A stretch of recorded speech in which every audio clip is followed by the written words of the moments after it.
things are happening so fast. Yeah. And not even hearing it. So yeah, they got cashierless stores over in Asia right now where you walk in, you grab your thing, and you walk out of the store and it just pings you. Yeah. The end of privacy completely. Yep. You're going to be tracked forever. The internet started as this anonymous handle thing. I got 6 different handles. I told you this, that Walmart is training their employees with VR goggles that have someone screaming at you. Yeah, it's awesome. so you can practice keeping your cool.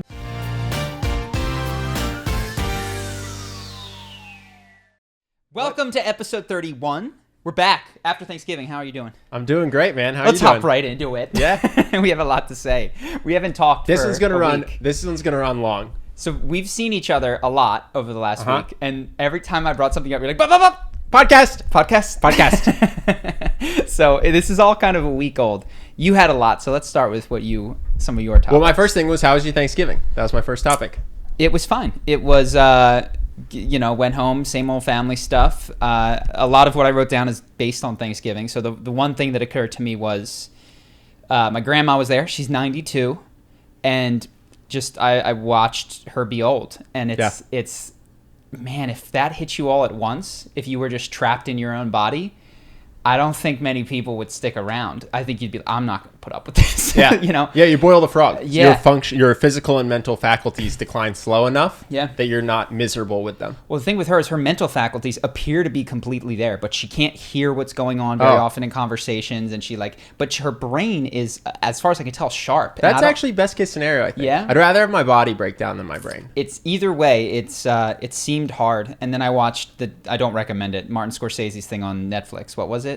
The Irishman. The Irishman. Don't recommend it. Some people loved it. I thought it was long and drawn out. But one of the things in that is he's a gangster, and he starts off the movie, this isn't a spoiler, 90 years old in a retirement home.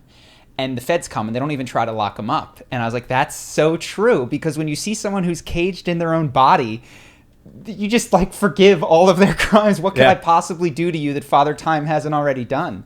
And I don't know. I felt like that with my grandma. It was.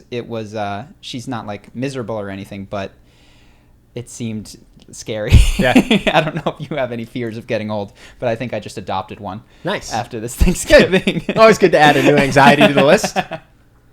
We'll see. This made me very interested in Peter Diamandis's abundance stuff, where they talk about uploading consciousness and having the human body last longer. And we're well on our way to cyborgs. My dad's had 2 sports hernias, so his abdomen is made of titanium. Yeah. And I had an old boss who had a pacemaker. My grandpa's got a pacemaker. It's basically a robot heart. We're getting there, man. It's crazy. Peter Diamandis, I watched an hour-long thing. It's his Abundance 360 conference. I'm going to talk a lot about it, but the one thing related to this is he said that very soon humans will have a spare set of their own organs waiting. Because you can, without even like taking a placenta stem cell, like your own stem cells can be grown into these organs, which if you have the money will just be kept on ice for you in your local hospital or whatever. And at the point where they can, 3D print those quickly enough, you go in with a heart attack and they're just like, all right, let's take this spare out, pop it on in. Crazy. Yeah, crazy stuff. But what about you? How was yours? Good. This is not Thanksgiving related, but one of the highlights of my trip, Mindbloom. Yeah. We went to my friend's psychedelic, medicinal, I don't know what to call it, clinic. Yeah. And it was great. Yeah, so we spoke about it. What it is he has a ketamine clinic. Yep. Ketamine is, I think it's traditionally used as an anesthetic, but when used in low doses has psychedelic properties. And because it's been cleared as an anesthetic, it's in this interesting place within the legal system where you can go get a prescription for it because it wasn't demonized like a lot of the other psychedelics were 30, 50 years ago. Yeah.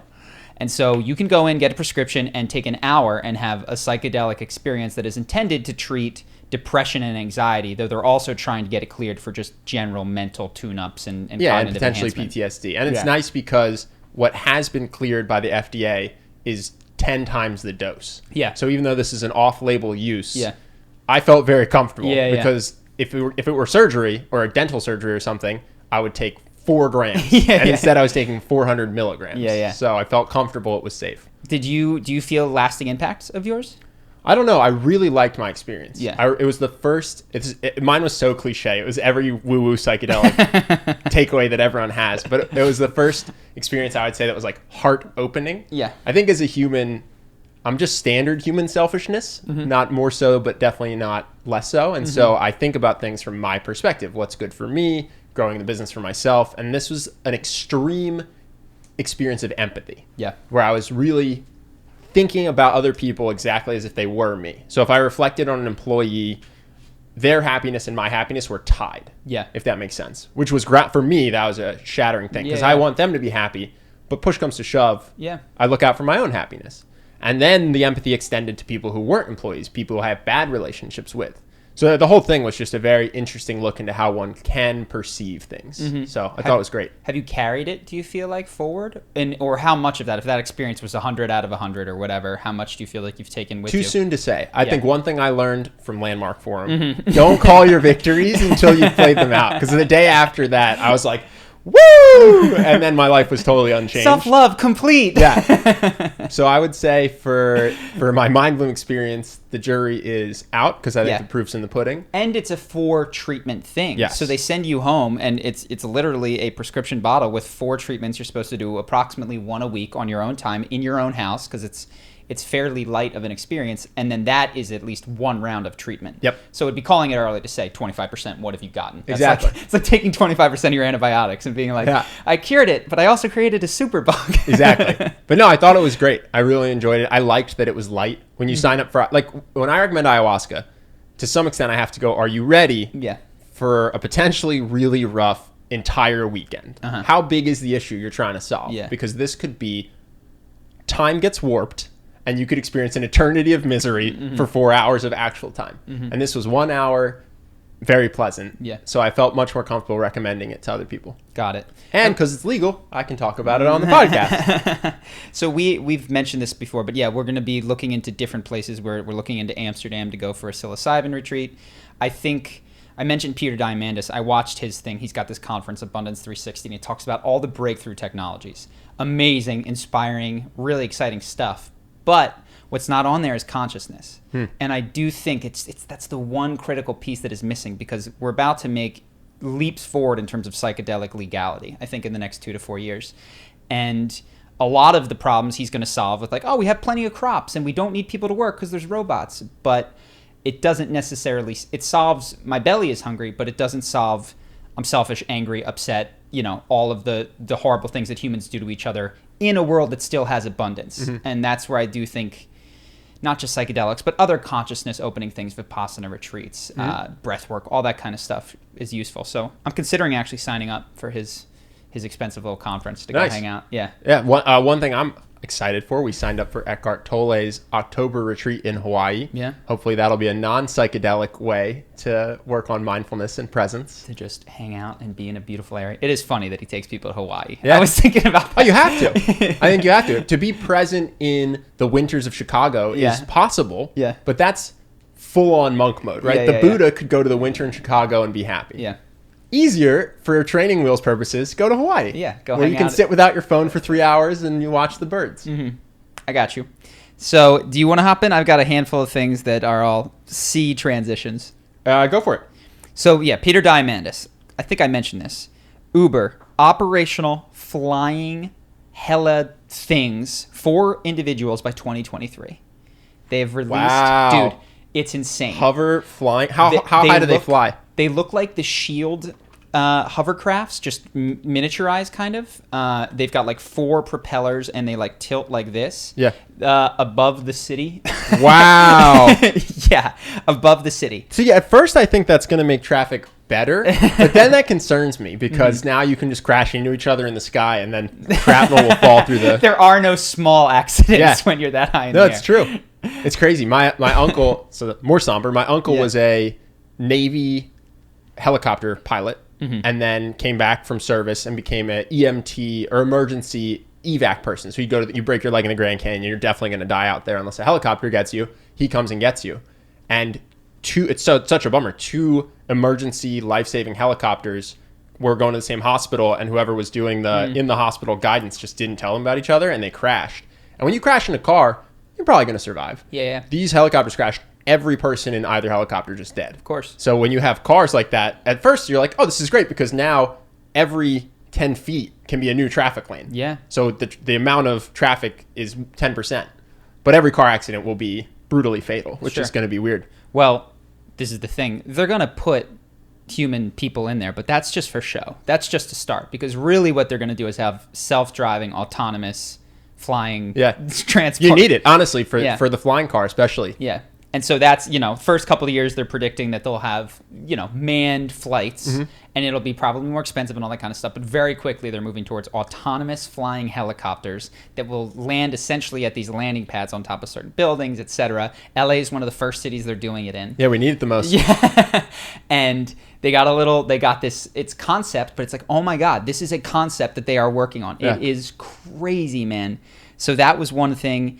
The Boring Company, which was a silly pun in Elon Musk's brain like 2 years ago, built an MVP, I believe it was kilometer or a mile of, car goes on the escalator, car goes through, car comes up, just to prove that they could do it. And they've got like multi tens, if not hundreds of $1 million contracts from the government. CERN is looking to use them. Again, things are happening so fast. Yeah. And not even hearing it. So yeah, they got cashierless stores over in Asia right now where you walk in, you grab your thing, and you walk out of the store and it just pings you. Yeah. The end of privacy completely. Yep. You're going to be tracked forever. The internet started as this anonymous handle thing. I got 6 different handles. Facebook comes in, kind of standardizes it, but there's still corners of the web. There's going to be so much less anonymity in the world, which is just interesting to think about. And hop in on any of these. These are just the things that I found were fascinating. 3D printed homes that make a home in a day. It's essentially a crane that has all of the materials that it needs, and it like creates them, plops them down, creates them, plops them down. Super interesting. I'll put up, if we can, just a video of this sort of to go along, so it's got a little visual accompaniment of what I'm talking about here. And then AI, which I think is the only thing that potentially impacts everything. Has ancillary impacts on our business, but AI and VR and AR are the ones that could have the most impact on confidence, charisma, interpersonal relationships, I think, which is kind of why I was wondering if I should go check this out to see if we build some sort of augmented reality thing. I told you this, that Walmart is training their employees with VR goggles that have someone screaming at you. Yeah, it's awesome. so you can practice keeping your cool, because it's not as real. And you've been to these VR things that they're so engrossing. Yeah, to have someone make your heart spike and then stay calm is better training, Yeah, we always talk about exposure therapy. People say, how do I be more confident? And you take your comfort zone and you go outside of it by 10%, and you just do it over and over and over. And so with VR, if you have a job interview, you can sit down and look around in a mock office while someone who looks identical to your interviewer gives you an interview, instead of having to do it with your buddy where you're wearing regular clothes instead of a suit or whatever. Yeah. And I remember what you did when you had your amateur fight was you got to the arena early and you walked the path and you like listened to the music and you tried to make it as realistic as you could. And you said that was super helpful, right? Yeah, it's not part of procedure. I actually had to not fight for it, but persuade my way to be able to get into the octagon ahead of time and just feel what the mat, because the mat feels different. You're used to training on these gym mats in your gym, and now you're on this kind of more slippery, bouncy thing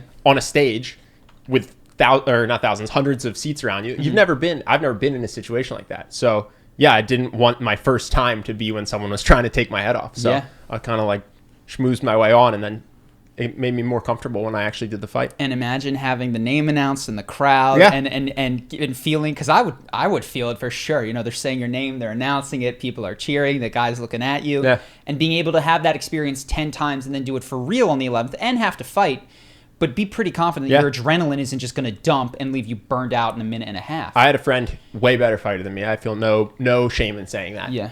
First fight he lost because he had a massive adrenaline dump, which means that despite the fact that he could run a half marathon, he had no cardio after 90 seconds. Yeah. Because his adrenaline just it plunged through his body and then was gone. And so then he just lost. He got slaughtered. Yeah. And that was why I did all my visualization and stuff, is because I saw that. So if you could VR practice a fight, a job interview, flirting, whatever makes you nervous.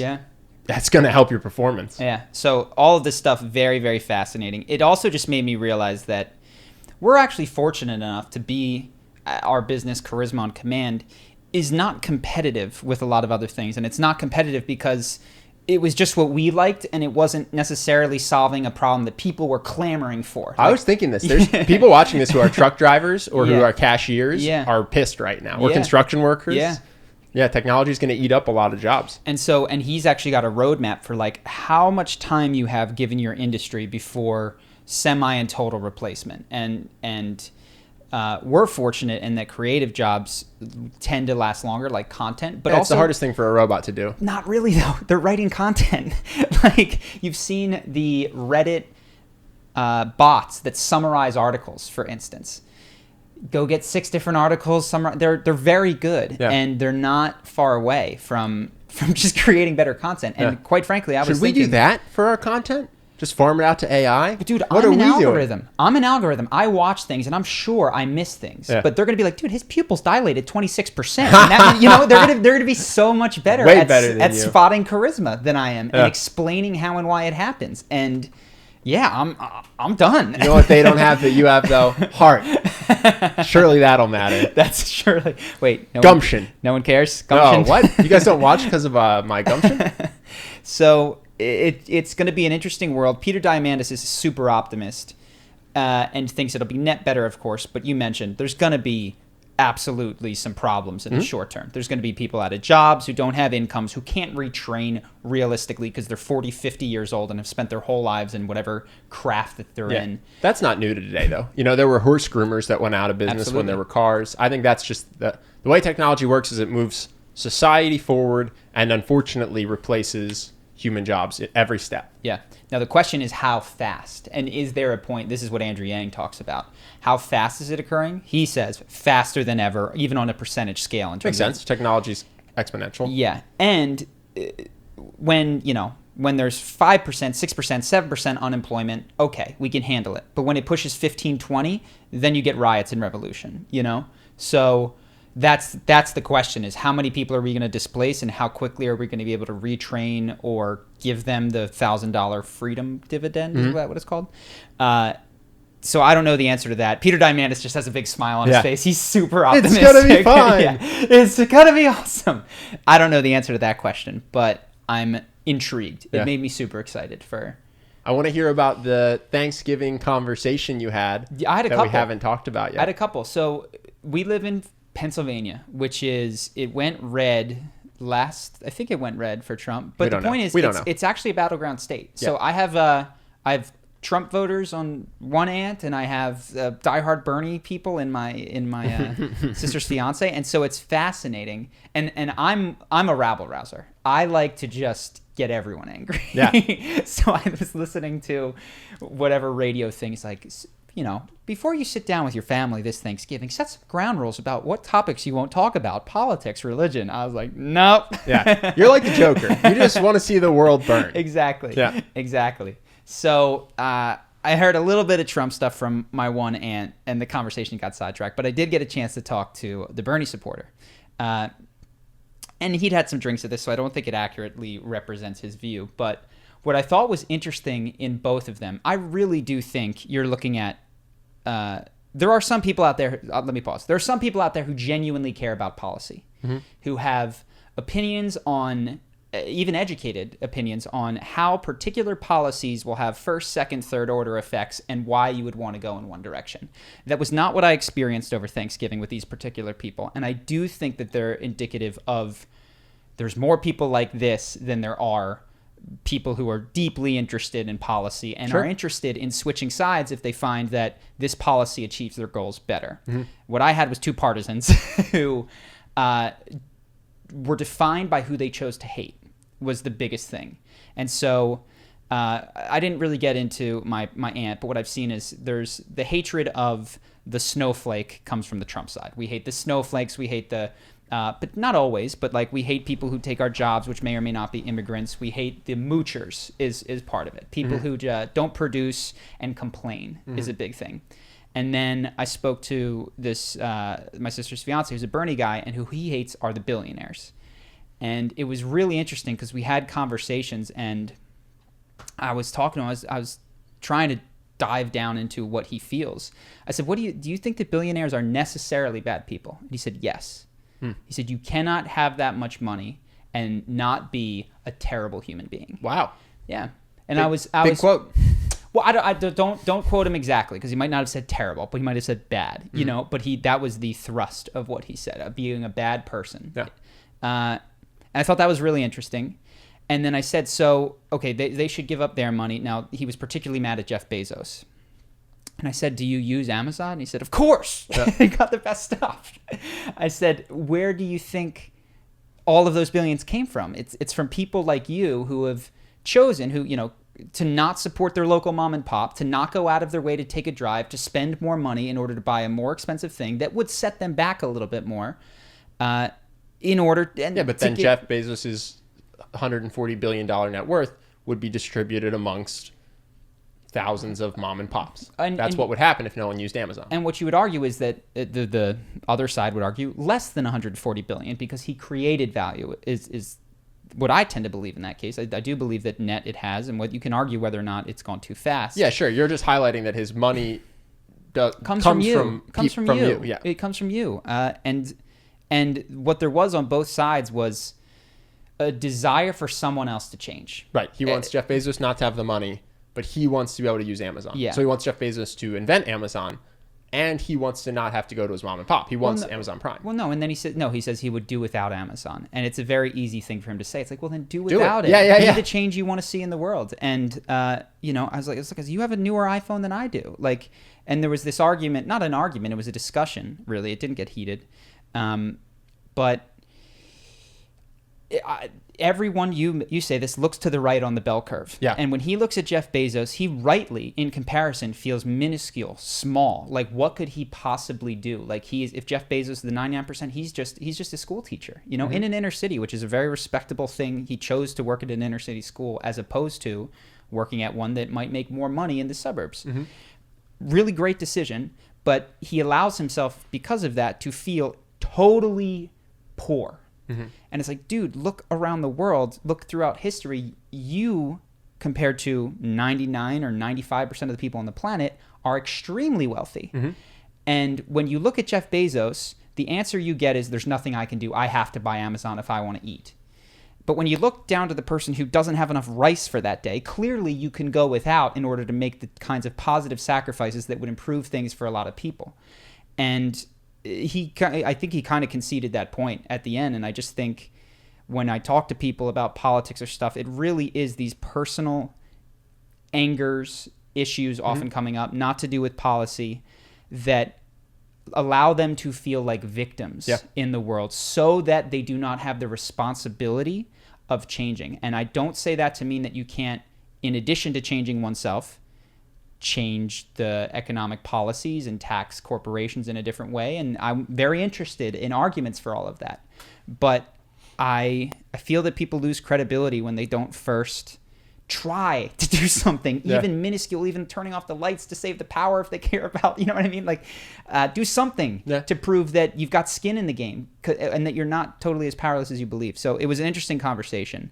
And I don't mean to make it just about Bernie supporters, because it's not, because I saw it on the other side with Trump as well. It seems to be a human thing. Billionaire hate is so hot right now, though. Yeah. So hot right now. So easy, because there's only a handful of them. Yeah. No, I was watching something interesting, and full disclosure, I had to turn it off because I was just very mind blown by it. It was aggravating to watch.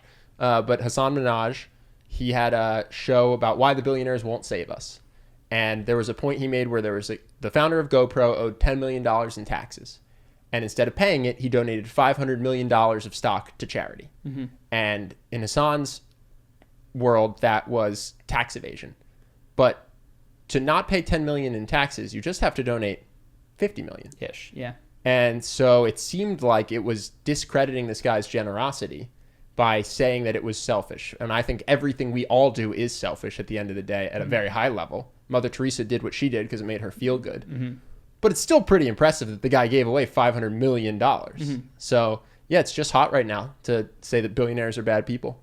And, I mean, I don't know. I just wish that there would be, and I try to keep this in myself, judgment is such a powerful feeling. Oh, yeah, it feels so good. It's such an intoxicating, powerful thing to say that someone else has done wrong and that you are superior. And I fall victim to it often, but, like, try not to. I at least cognitively, logically can recognize that when I fall into those traps, that's not the right thing to do. But I do think I want to caveat, because I think this can be misconstrued, because Hassan is, I think, more left-leaning, and so is Bernie Sanders. As a critique only of those on the left, and it's really not. Sure. It can come from people with money who say that the problem with the country is all the poor people who are mooching and sucking off the system, not recognizing the ways in which they, of course, do the same types of things in slightly different optics. Yeah. No, I had a hilarious conversation. I was on the elliptical at the gym, and this 55-year-old woman came next to me, and she turned off ESPN to turn the news on. I was like, oh, that's a bummer. And it's Trump. And immediately she goes, what do you think about Trump? It's like, here we go. This is going to be fun. And it turns out she's a huge Trump supporter. Oh, really? Yeah. And everything she said was complete nonsense. And it was so fascinating because I actually really don't have any skin in the game. I think he's completely average in terms of being a president. If you tune out all the things he tweets, it's like, I don't know, George Bush started a bunch of wars. People have a bunch of problems with Obama. Being president's hard. That's my whole take on everyone who's been president. They screw stuff up, and being president is hard. But she was just hilariously stereotypical in terms of everything that the Democrats do is terrible. Everything that Trump does is awesome. And she was saying things like, this impeachment is such a waste of funds.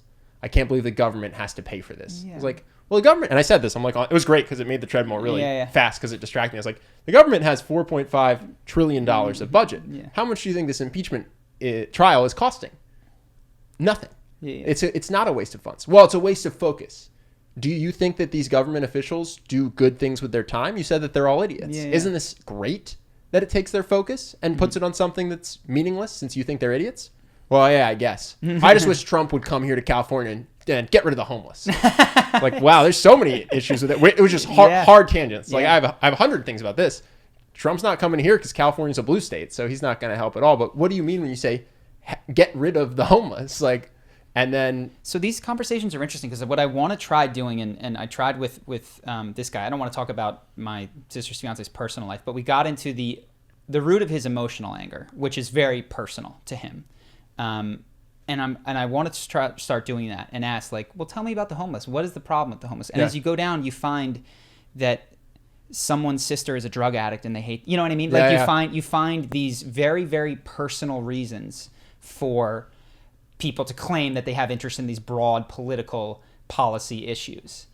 So I'd be very curious what this particular woman's thing was. Yeah, it was just fun for me. I like talking to people whose ideologies are based on very little critical thinking, because then when you ask them, I'm very Socratic. I didn't really say anything. It's just like, how much do you think this cost? How much do you think the budget is? Yeah, it's just fun for me. And you can tell a lot of people they haven't really thought about it, but most of the time they just talk to people who agree with them, and so they don't have to critically think about it. Yeah. It's and I saw it. You know, I spoke to my mom a little bit about it. She turns on the news and she would, I think, admit as much to get angry these days. She does. She's turn it on. She wants to get fired up, and I think it's an invigorating experience to be charged and angry. The hate makes her feel alive. It wakes you up at 9 p.m. You know what I mean? Just like Anakin Skywalker. You're gonna have a good final hour of your day if you just get charged up like that. Yeah. And I think, unfortunately, what it does, this is semi-related, but Grace, who I've been dating for a while, often, what does she say? She says, I'm bored. And I say, pause. Are you bored or are you anxious? She'll call me and say, hey, I'm bored. And you're not bored. You're anxious alone with yourself. And I think the same thing is occurring with the escape to anger, is sit still on that couch with no TV and see what comes up. And try it for 10 minutes, and you can't. You cannot handle the discomfort of being with yourself, so you need to project onto the news and I'm bored and he's bad and she's bad and the Democrats or Republicans are going to ruin everything. What is that? Is that kernel? Is that just a intrinsic human trait? I don't know who it is. I might get him. It could be George Bernard Shaw, Bertrand Russell. I don't know. Who says all of mankind's problems come from each man not being able to sit alone in a room with himself. And I think it's because the scariest things one has to deal with are internal. And we know times in which we escape struggles by going, we call it escapism. We go to the movies, I need to relax. But what we don't realize is that is, we're not just doing it on the rare occasion we show up at the theater. We do it all day long. And if you've ever sat down to meditate and gotten bored, that's because you're anxious as hell with yourself. And I mean, that I do think that's why when we talk about Peter Diamandis, it's the whole consciousness thing, which is the most interesting to me, because clearly there's still going to be problems even when there's enough stuff for everybody on the planet. I got no skin in the game, but people think that's interesting. A New Earth is probably a good book by Eckhart Tolle. Yeah, love that book. Really, really good. No affiliation, just a good book. Should we switch to current events? Unless you have anything else. Nah, I'm good. So we didn't go as long as I thought. Good for us. We talked very quickly. I didn't write down. I'm proud of us. All right, what do we got today? All right, so first up, we got artificial neurons developed to fight diseases from University of Bath researchers. So basically, for people who don't know, neurons are the things in your body that carry signals to and from the brain to the rest of your body, like messengers, kind of. And so far, researchers replicated 2 types of neurons, including cells from the hippocampus, which plays a role in memory, and then the brain cells involved controlled in breathing. And so this is hopefully going to kind of lead a path to figuring out a cure for things like Alzheimer's and heart failure. Nice. Yeah. Super cool. Yeah, I don't have much to add. I'm excited for the future with regards to this stuff. Are you an optimist? I have no idea if this is true, but have you seen the TED Talk about coconut oil and Alzheimer's? That it helps, I presume? Insane. Yeah. So I really can't, unfortunately, I wouldn't bet my life that it's true because it's just a TED Talk, and we've seen TED Talks get disproved later. Yeah. But someone is saying that there's evidence when you have Alzheimer's, one of the things that shows that you have it is you can't draw a clock. I don't know why. You just can't remember what you were doing. And so what should be a circle with the numbers 12 through 11 ends up being just a weird with random numbers. It's a disaster. We'll see if we can pull up the image for people. And allegedly, some amount of coconut every day, coconut oil, the person can draw a clock, which just means that the amount of I remember what I'm doing has skyrocketed. So it's awesome to do cyber neurons to solve dementia. But I thought it was interesting that there might be nutritional things that help too. And I can't guarantee that one is true, but I do think it's interesting. In America, we love technology and we love pills. You know what I mean? Yeah. So if this were a pill that had that study, I'm positive that it would have been aggressively researched, potentially patented, and being sold if that study were true. Yeah. But when it's coconut oil, there's not a lot of money to be made. Yeah. So very, very, very infrequently have I ever gone to a doctor and been given nutritional suggestions. Also, I don't know if it's just America or if it's people, but coconut oil, maybe it reverses it, maybe it doesn't. But a lot of those things that are diet related are preventative in nature, and they add up over the course of a lifetime to a much better third act of one's life. And no, man, we want the intervention after after we're crippled. Yeah. We want to just be made to have our legs walk and our back straight and all those sorts of things. This is fascinating. You know this, but I used to do coaching, and I didn't just do charisma coaching. I bought this crazy Tony Robbins course so I could do interventions for other stuff. And the way that you help people who have life-threatening obesity is you have to force them to future project. So I had this woman, it was like, this is going to sound like a really mean thing to do, but she was very thankful. We're close still. She was just having her body get worse and worse and worse, and she knew it was bad in her front brain, but wouldn't work out or change her diet. And the way that we broke through to have her lose 100 plus pounds was sit there and think about when you're dead and your kid is 12. Yeah. And she had to sit in it for an hour till she was crying hysterically, basically, because it was the only way to show her how important it was. Because we have this weird thing where short-term pleasure is much more exciting than long-term pain. It's so far away. So if you don't bring that long-term pain up to your forefront aggressively and vividly, it's like, I'll just do it later, deal with it later. So that's why nutritional changes in diets normally don't stick. I wonder how so take Eckhart Tolle, for example. He seems he's getting old fast in the sense that like he's kind of got a hunch. I do wonder if one of the potential downsides of very present experience is that it necessitates, and maybe I'm misunderstanding it, less investment in longevity in the future. Well, this is something I talk to people about because I'm very future focused, right? I try to eat with this book called Anti-Cancer changed my diet completely. Yeah. Because my grandpa died of cancer. And so then when I read this book, I was like, oh my God, sugar causes cancer. I had no idea. It blew my mind. And so I changed my whole diet because of that book. But I don't think people are obligated to do that. I actually think everyone has a right to live however they want and die as young as they want. The only time it's an issue, I think, is when your health, how do I put this? When your decisions lead to health issues for yourself, and then somehow that has to cost the state money to reverse or keep you alive. You know what I'm saying? So if your obesity leads to you using public insurance I think that's not necessarily fair. But if you just want to eat however you want and then have a heart attack and not live to be 100 because you don't care, I don't think that's any better or worse than eating spinach every day to live to be 100. I say do your thing and just deal with the consequences. Yeah, and I guess I don't know how to discourage that. There's a lot of ways in, and this is the interesting debate. It's semi-political, but I'm not even interested in the political aspect. Where is the highest leverage point of intervention? One is to write legislation, for instance, that takes all of these fast food places and says, you can't use this kind of food. You got to have more expensive, better ingredients, as far as we know. Now, of course, what will happen is they'll just pick the cheapest ingredient that's still on the list that gives you a different kind of cancer in a different way, right? So I do think those public interventions are important for getting rid of certain carcinogens and all that, can't smoke. Help repair the ozone. Yeah, but what often happens is they just find okay, you said I can't use this, like I'll bump up to the next most terrible thing that I can create cheaply in an industrial way. So that's got limited power, it seems. Well, that's the big gun control debate. English people like to point out that their violence is mostly knife violence. Yeah. So yeah, violence still occurs. Criminals still exist. But this is why I keep coming back to consciousness, and perhaps that's the final leg of the journey is once you get the most or effective policies in place that you. What do you mean when you say consciousness? Okay, so for instance, if you're the CEO of McDonald's, and we have decisions like this every time in our business, where we go, we could lie in this ad copy. We just had to review a guy who wrote. It's hilarious how much people want to lie. And wrote a testimonial, and then we looked back at the testimonial that he was referencing and said, that's not what she said. And that happens all the time in businesses. Now, thank God we checked.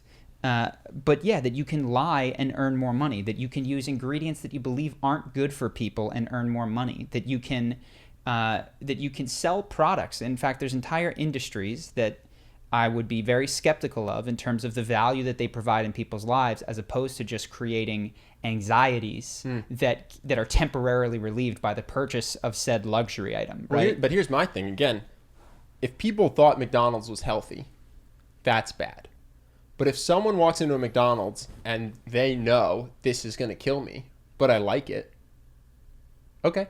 Well, that would be both. So there's higher consciousness both in the consumer and in the producer of that. Yeah, I'm saying I don't think McDonald's, weirdly enough, I don't think McDonald's has an obligation to sell healthy food if people know that it's unhealthy and are just signing up for the consequences. If you were the CEO of McDonald's, would you change things?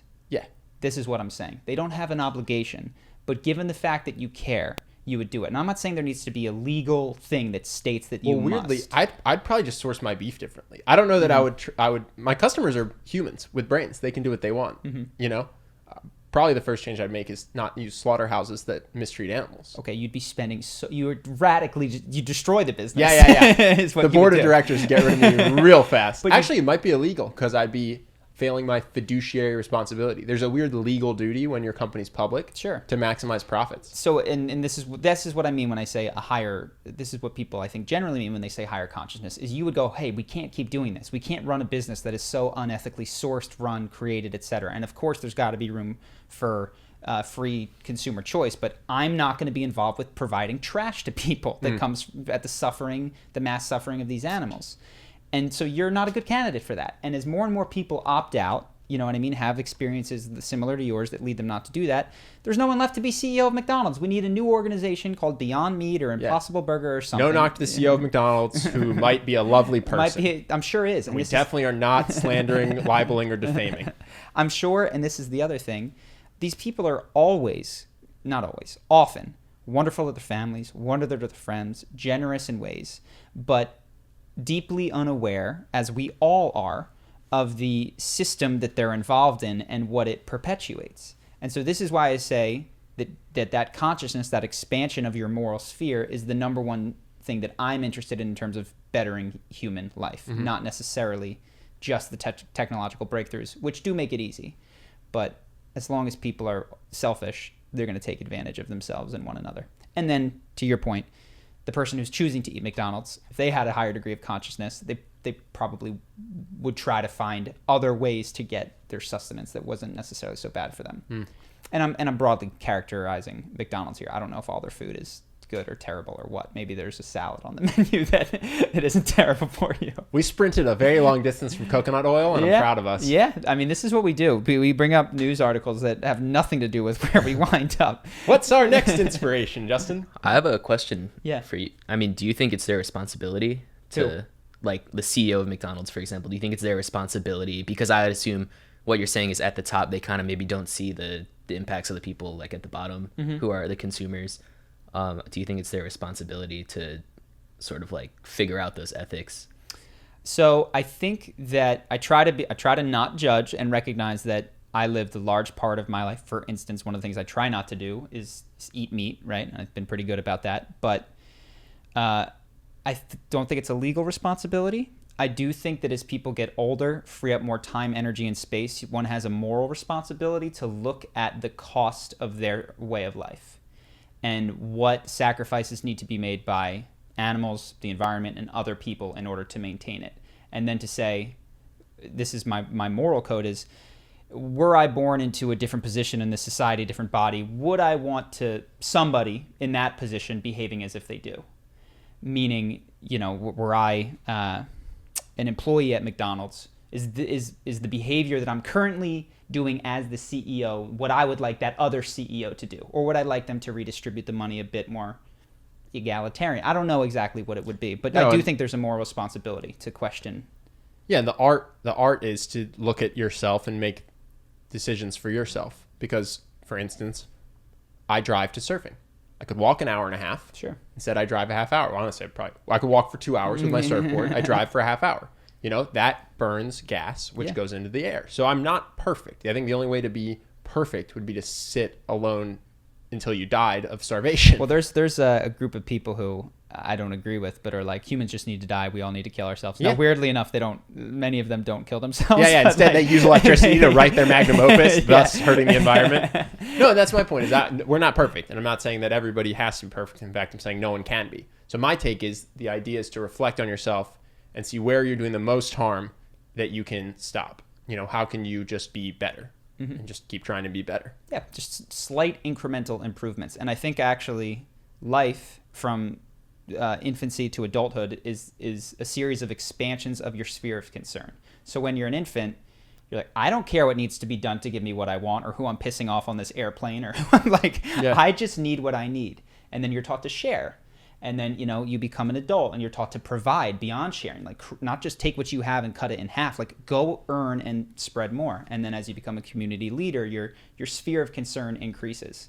And so I do think that all people, wherever they are out in their age, chronological stage, and also their consciousness evolution, you should just try to push the boundary a little bit further. And to your point, to tie into what you said earlier, if you're not a billionaire, you can still give $30 once a year to people to provide clean water to them. No matter who you are, you can do something incrementally so that you're doing more for the world than you were. Yeah. While recognizing, myself included, you're always causing harm. Yeah. And the goal is not to be perfect, as you said. The goal is to just do just a little bit better. Yeah, and try to live in a way that if everybody did, the world would be a much better place. Mm-hmm. Does that answer the question? Yeah, I was just curious. Okay. Putting us on the spot, keeping us on our toes. I appreciate it because Ben and I can agree. Yeah, it's great. Often. We got to get a fourth camera, get Justin's face on the camera. All right. So the next one was an article about should you delete Tinder because a lot of people from the millennial generation are getting frustrated kind of at digital dating. The paradox of choice being like you have so many options, but that's also not, the greatest thing in the world. There's a lot of anxiety that comes with that. Yeah.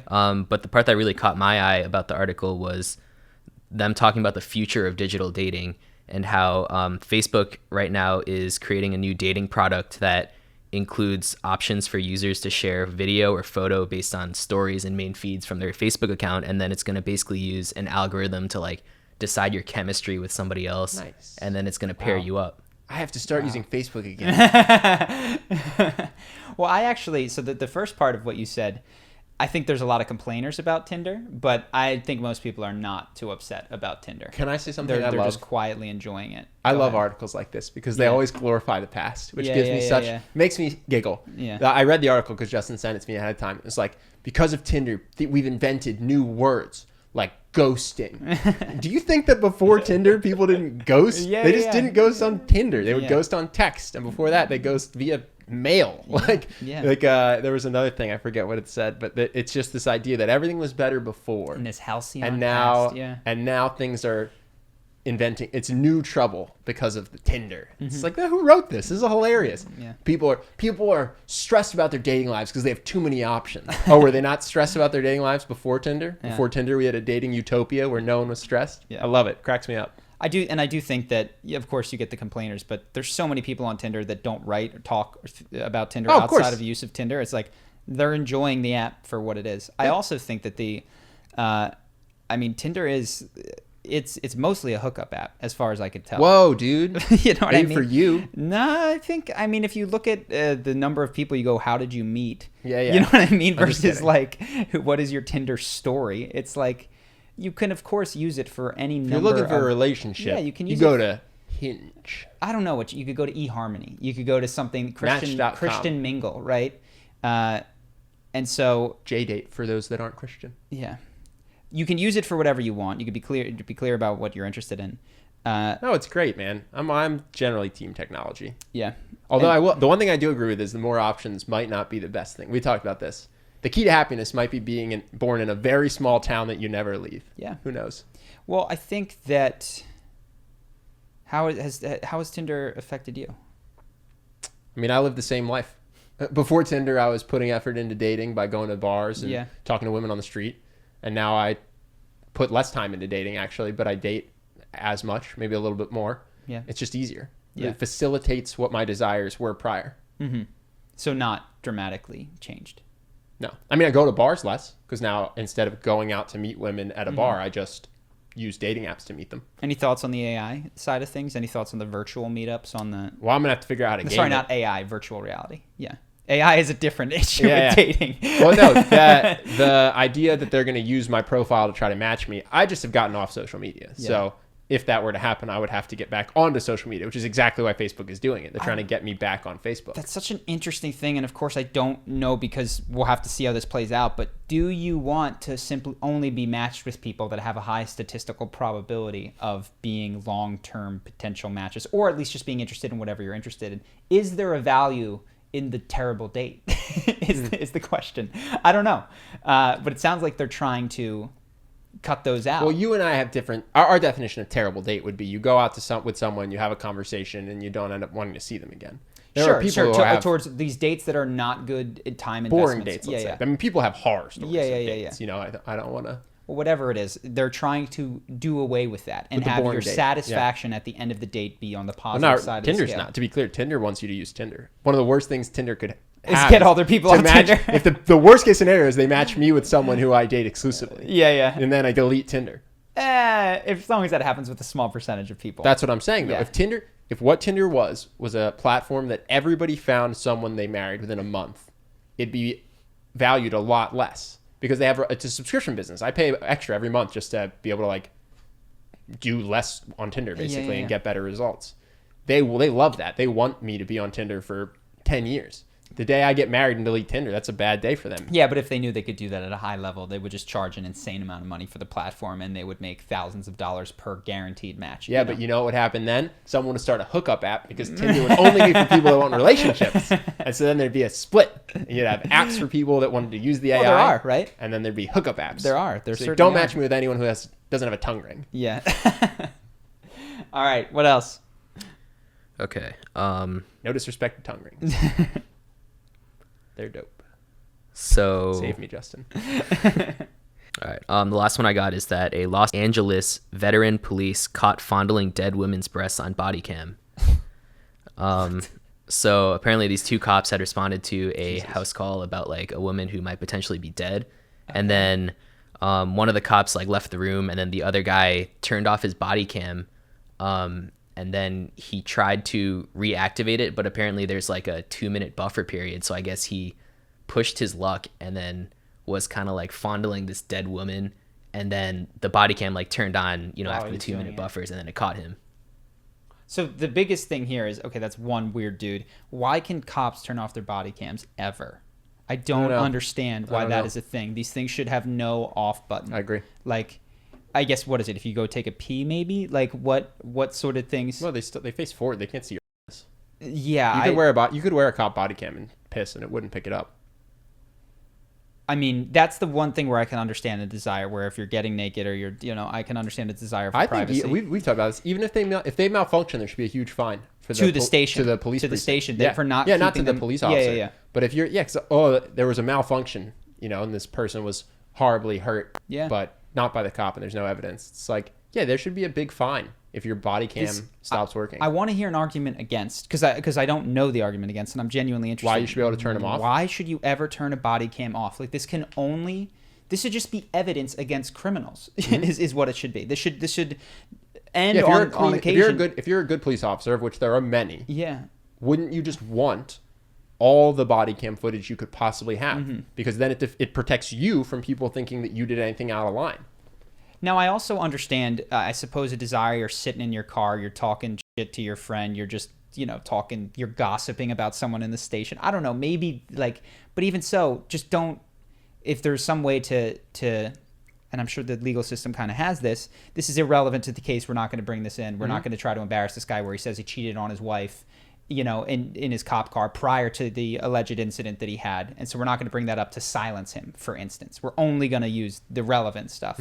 Because I could see that being a potential issue where they get blackmail, that kind of stuff. Some guy confesses to cheating on his wife or something, but was clean in his duty as a cop.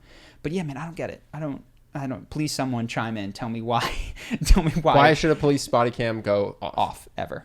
Don't get it.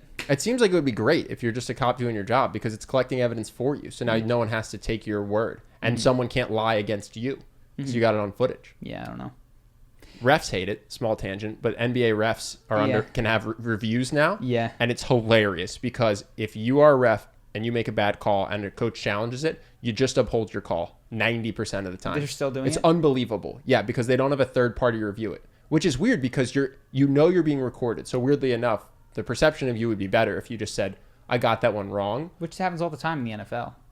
In the heat of the moment, so far, because it's the first year, and there are challenges that have been reversed, so kudos to those refs, but there's a lot of calls that are clearly wrong, and they get challenged, and the guy just goes, no, I got it right.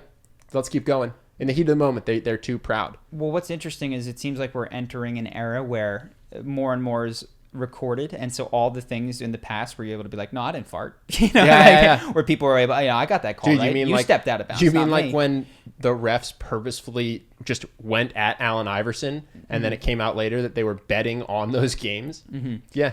So you couldn't do that with social media because they go, this guy's completely getting these calls wrong. Yeah. No, it's a new era. And it's recorded and scrutinized and reviewed. And it seems like as a society, we have to get used to the fact that people are frequently wrong, experts in their domain, and just be like, there's a totally acceptable... Yeah, no ref is going to make every call correct. There's a completely acceptable number of times that someone can be wrong and still be excellent at what they do. And we're just going to have to get used to that because we're all looking at everybody. Dude, funny enough, people think that would make them look bad to overturn a call. But if you were the ref that just went out there and just said, listen, I'm going to try my absolute best to get these right, and when I screw up, I'm going to own it, you'd be the player's favorite ref.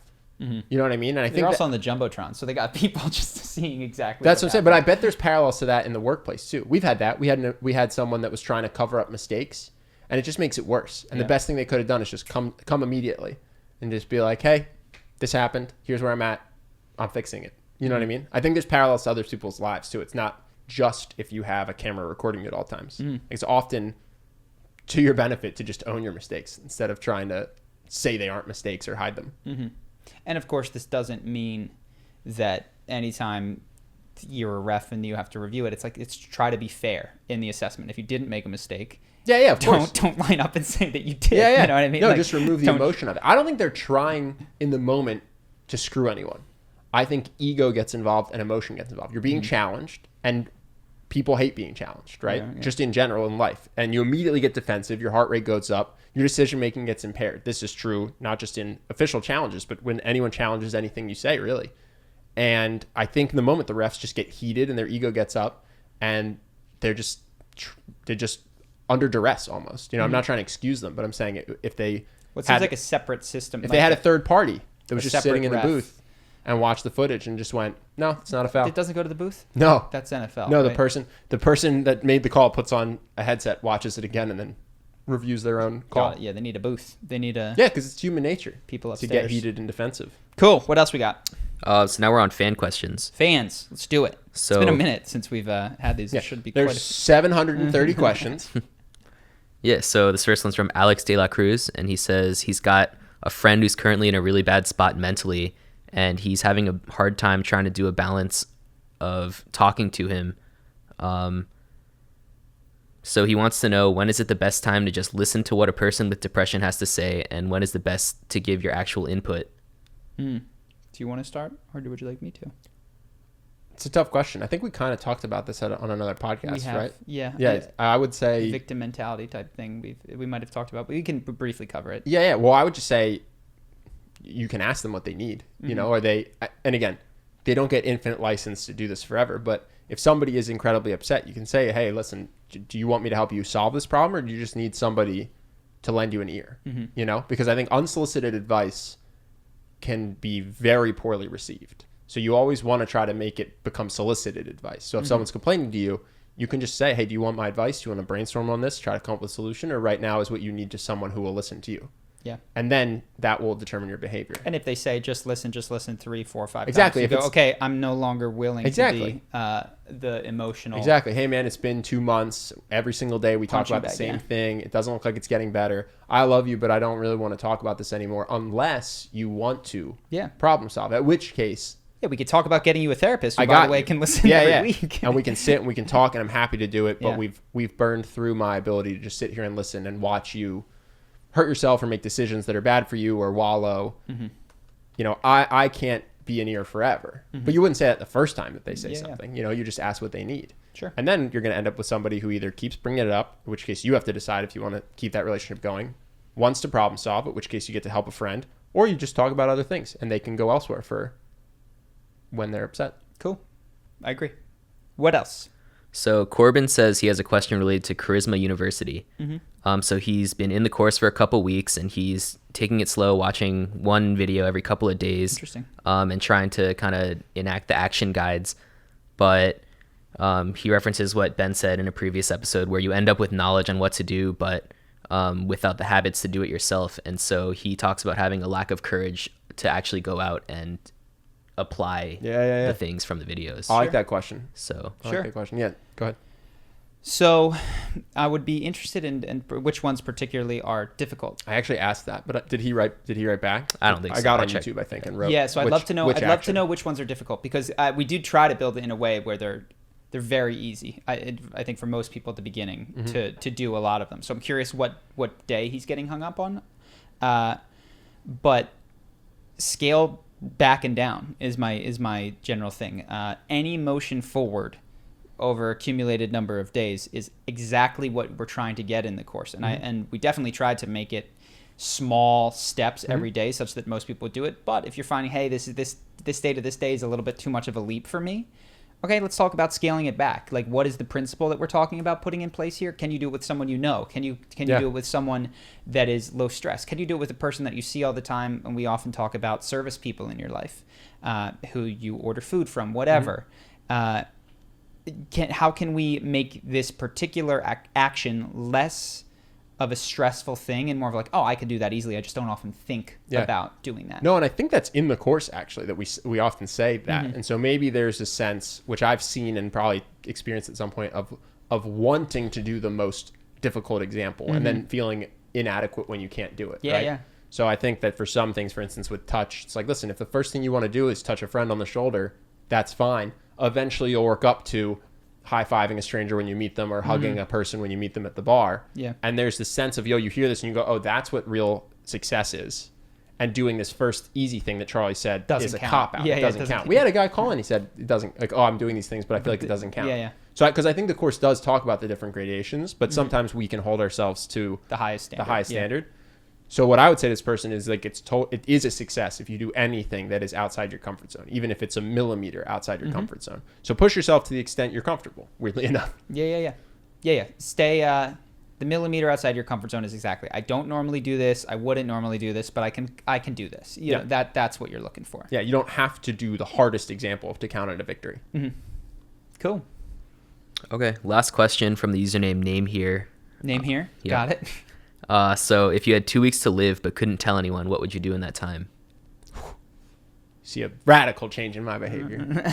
Borderlands.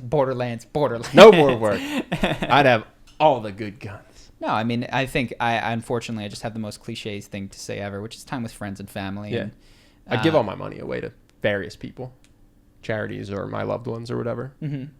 And sorry guys, I wouldn't do any more podcasts or any more videos. It would just truly be the friends and family, and maybe some time alone as well to write, reflect, those sorts of things. But set up a will for sure.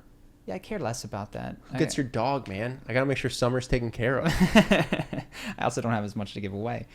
Nothing crazy on my end. Yeah. I wouldn't go do skydiving, go to the Great Wall of China. Like none of that to me, those visiting once in a lifetime, I have to experience this. I don't feel desire for that. If that was on my list, I would try to do it now anyway. Because you might die tomorrow. Yeah. So I think, if there was something I'm not doing that did come to mind, I would want to do it in 2020. You know, I kind of did. I used to have a bucket list. Burned through it pretty quick. Yeah.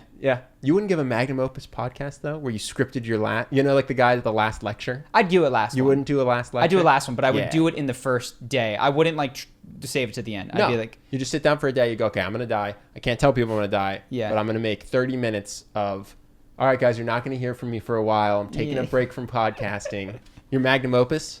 Yeah, what would I say? Be kind to one another. It'd be so lame. It'd be so cliche. That's how I felt about my Mindbloom experience. I was laughing at it. The psychedelic thing is... It's like, these are mind-blowing and so trite. So when you're experiencing it, you're like, don't forget this. And I because it's very similar. I think the best way, if you have never done a psychedelic, is to consider the difference between a dream and waking reality, which is to say that it's a completely different state of consciousness. Different rules apply, but when you're in it, it seems like the only one. Yeah. And so when you're awake, you're like, oh, that stupid, silly dream. How did I believe that? But when you're in the dream, that's stupid, silly waking life. And the other thing, we'll tangent and then come back to this, but I realized this. There's truisms are different when you experience them versus when you think them. Yeah. So for me, we talked about on the podcast the anecdote of the monk and a person is on a horse and they fall and they break their leg. And the village says, oh, what a tragedy. And then there's a draft and he doesn't get drafted and the village goes, oh, that was great. And the monk's point is, you didn't know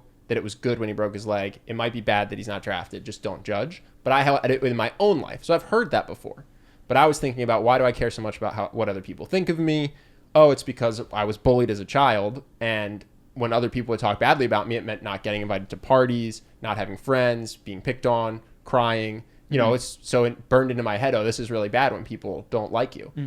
And probably the best thing that ever happened to me, because if I had been really popular, I don't know that I would have done so well in school. I certainly wouldn't have tried to learn charisma.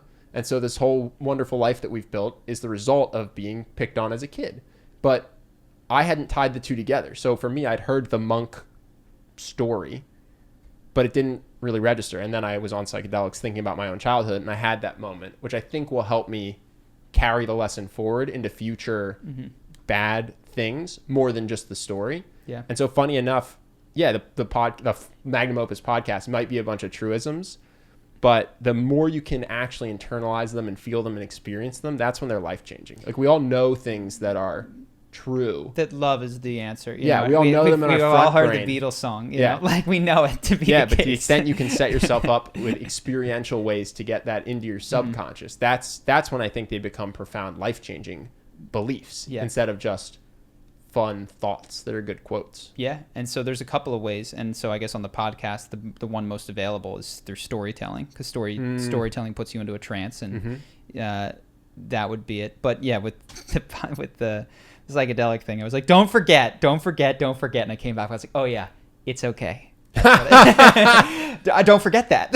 Like, it's okay. And it was like a self-love thing. It was like, I love you was just like the mantra that was going through. I was like, remember, don't, because you're gonna if we were giving a Magnum Opus podcast, we'd have to do it in 2 steps. 1, come up with all the best advice that we really wanted to give people. And then 2, come up with ways to incept it besides just saying them. Yeah, this is what I'm most excited for, I'll tell you, for 2020. And unfortunately, I'm not going to get to work in it right away because we're trying to, in the business of Charisma on Command, my week is consumed with these breakdowns. And so it's tough for me to come up with new, larger content than what you see on every Monday. So we're trying to get people to help. We've previously had a video editor. We've had people help with research, and now we're trying to have someone help with the writing aspect. Really, really challenging thing to do. But if we're successful in that, what I want to do is exactly what you talked about, is figure out how to incept these trite, obvious, self-lovey things effectively through a course. And that's a project that gets me very, very excited. But, and I took my first best crack at it in the Emotional Mastery course. I think it's good. People say very positive things, but I feel like I've got a better effort in me. And it's also been 1.5 years, 2 years. I feel like I've learned a lot that I could add to it. Other than taking your course, because obviously we're a little bit biased. A little bit. How does one internalize this stuff? So for instance, there's a saying, which I'm going to butcher, which is the idea that you cannot hate someone and know them fully at the same time. Anyone you hate is just someone you don't have empathy for. And you can hear it and go, oh, okay. But then you just go right back to hating people. And that's something, again, I have taken years to finally internalize that. It was not something I just picked up. How could I have done that faster? How could I have understood that the key is empathy?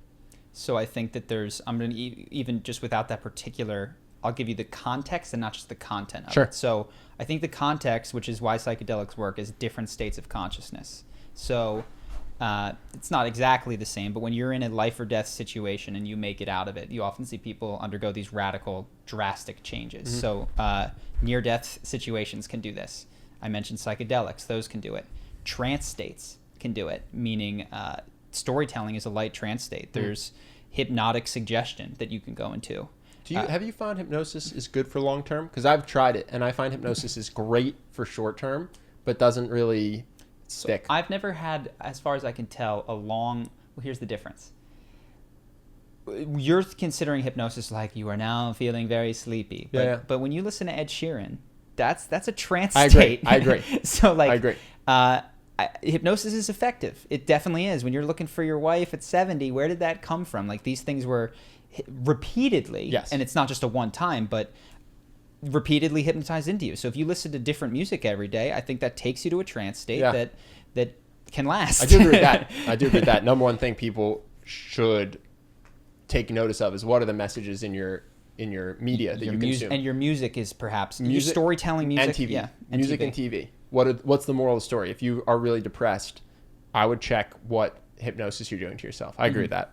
So that's one. And then there's these intense states that they create at these retreats where they take you, boot camp, puts you in a different state, a different mode. They purposely, why do you think you don't get to sleep in boot camp? It's to break down your normal state of consciousness and reprogram you in a different way. They do the same thing at the Esalen style retreat, not necessarily with sleep, but they keep you in the room 12 hours a day. They freak you out, they break you down, they make you scream and cry so that you're open to a transformative change. So what they all have in common is they require shifts in your normal waking state of consciousness, and that can happen or meditation is another great example. So the lightest examples might be reading, they might be music, and then the more extreme examples are these retreats, Vipassana, 10-day stuff, psychedelics. So I think there's a whole spectrum of things which change your state. And then even dream analysis, I would say, can have pretty profound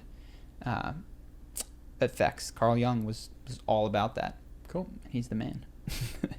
Anything else? That's it. We did it.